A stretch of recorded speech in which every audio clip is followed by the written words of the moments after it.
Servanthood and carrying his name. What does it all mean? This is Two Blind Crew. Yeah. Two Blind Crew. Two Blind Crew. Daddy, what's wrong with you? Sheboygan, Wisconsin. You're live with Larry King. Hi. All right, actually, just don't go away. You're not in the wrong place. This is Two Blind Crew, and I am Jeff. And I'm Greg. Is Greg. Hey, man. How you doing? High five. Are we doing it? We practiced this earlier. We missed. Yeah, you might have noticed already that we are not in the same place. We are homes. It's been one of those days. I'm not going to bore you with the details, but suffice it to say, we're not well. No. And not in the way that one would think from this intro. So we decided we're going to persevere because it's who we are. It's what we do. And by golly, we got this thing done. We got the technology to do the side-by-side thing. So we're in the comfort of our own homes this time. And heck yeah. Yeah, we're going to get this done, right, man? Yeah, buddy. All right, so what are we talking about today, Greg?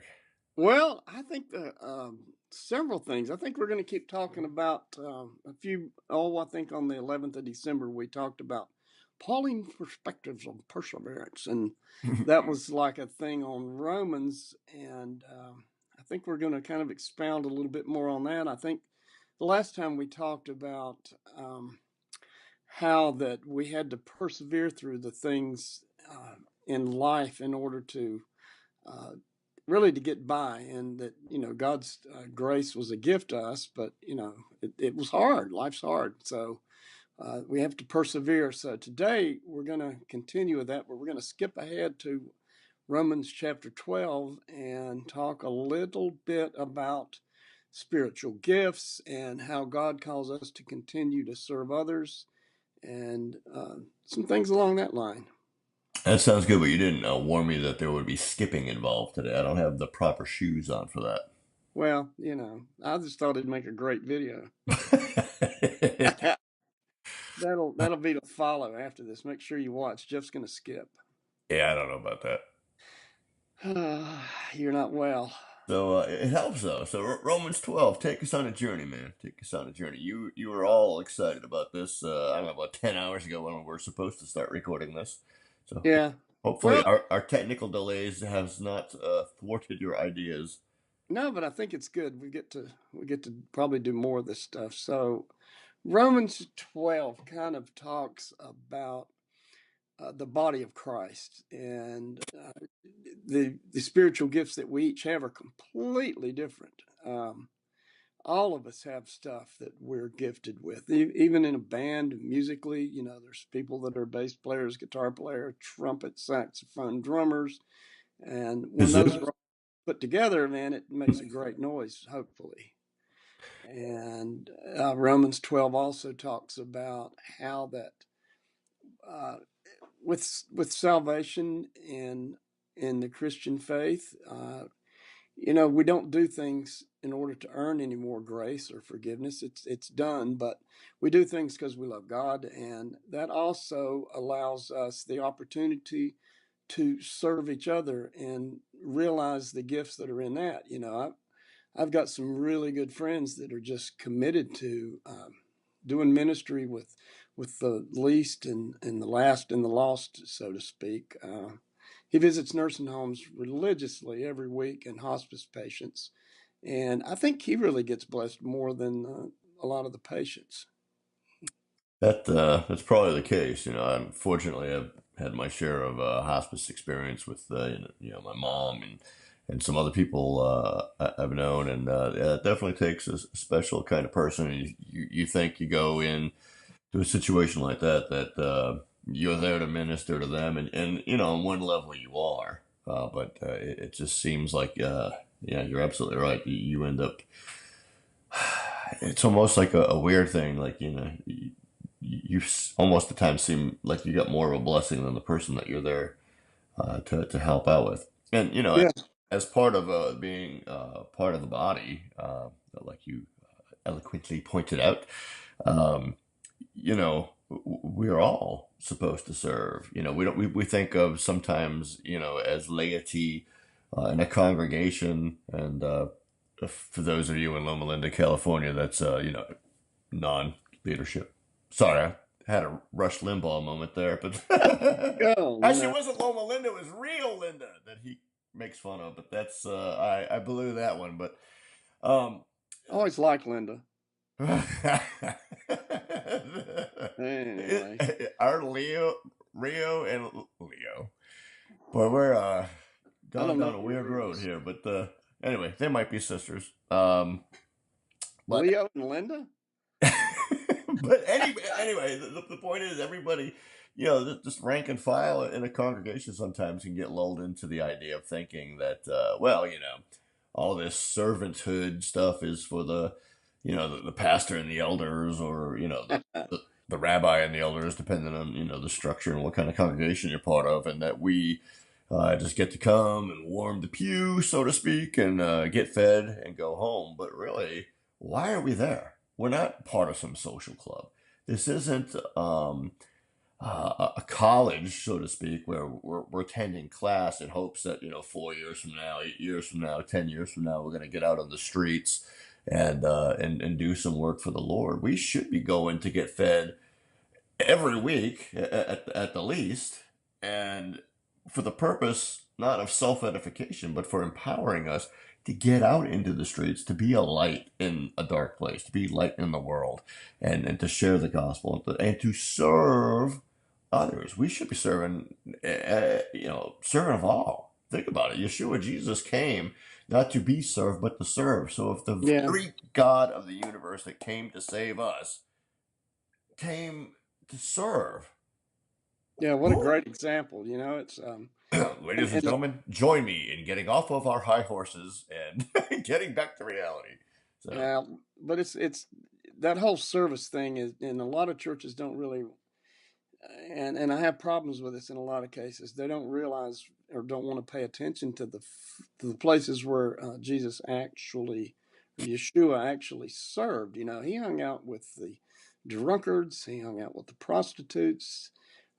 He went into the places where there was tremendous need, and in so many cases, I think because of our maybe fear of things that we're not aware, maybe just things that we don't understand, like disabilities, blindness, poverty, uh, drug addiction. We sometimes in our groups, not necessarily just as Christians, but as human beings, that's kind of fearful. And I think we kind of stray away from a lot of that sometimes, and we don't want to do it. But that's the exact thing that God wants us to do, and I think that's we talked. I think in church the other night we discussed the fact that that's the whole plan that God has for us is to show that we are examples of that. yeah, exactly. As a matter of fact, we can kind of tie this into what Rabbi Cliff, senior rabbi of our congregation, was talking about. But not to reteach it or make you listen to it again, but just as it applies to here, we'll talk about it a little bit. But I'll also urge all of you who are either listening on iTunes, Google Play, or Stitcher on the podcast, or straight from the website, twoblindcrew.com, or if you are watching this on video form on YouTube, just take a minute after you're done listening here and go over to rabbicliff.org. We'll put it on the bottom, rabbicliff, cliff.org. And you can go, I believe it's on the media page. You can look around. There's something called The Living Room. It's a podcast that we did in the past. Myself and Rabbi Cliff. It's been a while. We'll be coming back to it at some point. But there is a podcast in there on desecrating the name, or taking the Lord's name in vain, something along those lines, and find that and get a little more in-depth teaching on what I'm about to hint on or touch on now. But in the Hebraic sense, well, in the Western sense, we look at the Ten Commandments as one in particular. What we all know that thou, to use the King James vernacular, thou shalt not taketh the Lord's name in vain. We always take that, or at least I was always taught in the church world. It means don't use his name as a curse word. Right. I'm not going to give you any examples, nor will Greg, but you know what they are, and that's the thing is that's not exactly it's really not what it's talking about. I mean, yes, Mm. you don't want to do that. It's not recommended. It's not a good thing. But really, what it comes down to, a better translation, is that you should not desecrate the name. And part of what that means is really how we carry his name. His light is in us. We're saved. Let me give you an example, Greg. Being a believer, you wouldn't want to go out into the world and go over to Dunkin' Donuts and sit down and have a coffee and let everybody know that you're a Christian, and then proceed to do nothing but complain and whine and cry about you know politics and the disability with the eyesight, and Right. complain about the mayor, or complain, and just be a real grump. You wouldn't want to do that. Why? Because once we make it known, or once it is known that you're a believer, that you're a Christian, a Messianic believer, whatever you want to call yourself, a follower of Yeshua, Jesus, we then should carry that in a way that brings him honor and brings him glory. Like doing what we're doing now. Right. We're not fussing and complaining about politics and our lot in life. Instead, we're doing the opposite. We're doing what we should be doing, and not that we do it all the time or that we do it perfectly. But the idea is, in a general sense, is in that you at home should really be mindful of that fact in the workplace, at school, on the bus, to and from work, whatever it is, that you carry the name, and you should never bring it shame. We should always think about how we act and what we say and how we say it, and behave in a way that brings glory and honor to his name. Yeah. Back part of my life, I was a pastor, and I was a pastor for a faith-based recovery program. So it was generally, and it was pretty much on my mind that I, as a leader of that program, did not need to be out in the bars down in margarita shots, or tequila. It's that kind of thing. You don't ever want to do anything to put a stumbling block in front of somebody, whether it's food or drink or your profanity or whatever. And that's where I think we see that we need to have that example of serving. Spending time with others that need a friend. Helping somebody out. I think that goes along with that. And when we don't do that, and when we complain and fuss and cuss about, did you see so and so, or did you, that in my mind is the profaning God's name thing more than the swearing part. And we don't do what God tells us. Exactly. And I love it when people ask us that question, by the way. Did you see so and so? Nope. Yeah, Not yet, but I sure am hoping to. I'm just saying. maybe one day.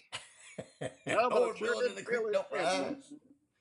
Yeah, that's why it's never good to shake hands with somebody when I'm sitting down and they're standing up, because usually I get smacked.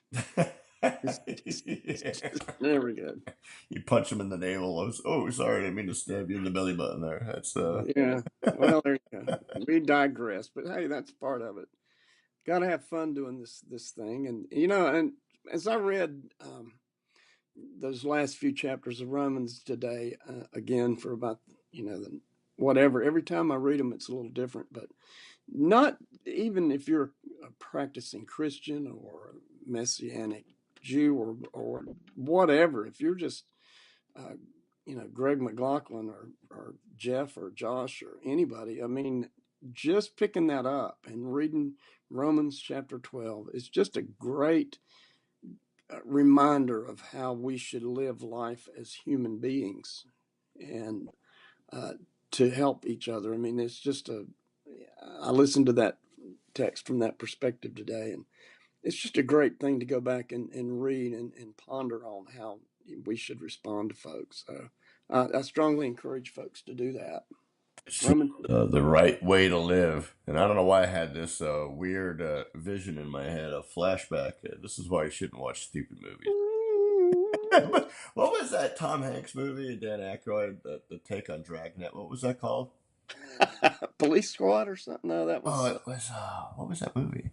Maybe it was Dragnet. I think that actually was called It Dragnet. was Dragnet. Yeah. Yeah, but they had the bad guys that they were going after was a group called Pagan, but it was an acronym that stood for People Against Goodness and Niceness. Yeah. So, and I don't know. I guess because I was thinking in my head, well, yeah, this is just all about goodness and niceness. It's about just It being, really like you is. said, a decent individual. So It, the whole thing is kind of blown out of proportion sometimes.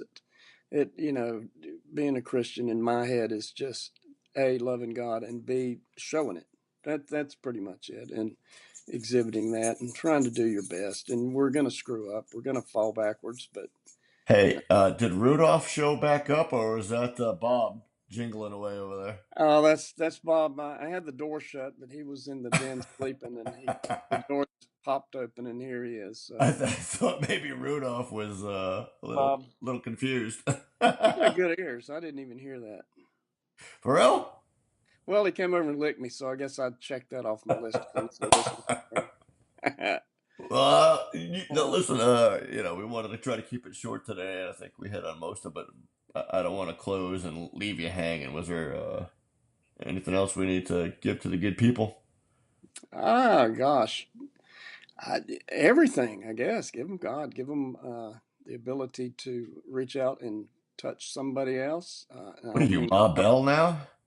yeah, that's For my those Greg. of you in our audience who are, under 30 and have no idea what Ma Bell is, that'll be a upcoming episode where we talk about AT&T before deregulation.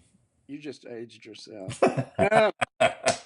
No, all I can do is encourage folks, just like you would and anybody else. Pick a project, pick a person, pick a place. Go and spend 15, 20 minutes with somebody. Cook them a pot of soup and take it to them, and go home and see if you don't feel a little better, knowing that you helped somebody. That's all my last words are. Yeah, that just reminds me of Yeshua's words. I was hungry and you gave me nothing to eat. I was thirsty, you gave me nothing to drink. I was naked and you gave me nothing to wear. And of course, the paraphrased response is, when Jesus, when did we, do this to you or not do that to you? And as much as you've done unto the least of these, my brethren, you've done it unto me. So when we do a good deed, when we do a mitzvah, as they say in Judaism, when we do something that is right. Um, we are doing it unto the Lord, whether it's someone in our congregation that needs help, a senior citizen or a disabled individual, someone blind or in a wheelchair, or somebody hard of hearing, or somebody out in your neighborhood. Imagine that somebody at Walmart you run into, you see us. What about your neighbor? Yeah, exactly. That that I don't, that doing it to them is the same in God's eyes as doing it unto Him. So if we do things with that attitude of heart, it's hard to go wrong. yeah, that's right. Do it for the right reason. Now, Anyway, not to have a really horrible segue, but speaking of doing things for the right reason, now go ahead and click subscribe and yeah, press on that notification icon so that every time we put out a new video every Tuesday morning at this point, you will be notified and be able to get it if it's on YouTube. If you're podcasting right now, then make sure you subscribe as well. And please, especially on these videos, click the like button and share it. On the podcast, share it like crazy, and make sure you go and give us a rating. You don't yeah, have to, please. yeah, you don't have to do the writing assignment if you don't want to, but at least give us, 5 stars at least. Yeah, at least 5, because our sponsors would really appreciate that. Yeah, sponsored by Larry King this week. All those fine folks in Sheboygan. We're gonna get email from Sheboygan this week now, thanks to us. But anyway, But, until next time, God bless. Hang in there. High five. Oh, are we getting it? See y'all later. And cut. Is that? Thanks for spending time with us at Two Blind Crew. On behalf of my daddy Jeff and Greg Greg McLaughlin, be sure to stop by our website, twoblindcrew.com. Follow us on Twitter at Two Blind Crew, and like us on Facebook. See you next time. Can I have my money now? I'm serious. I want my money now. Mom!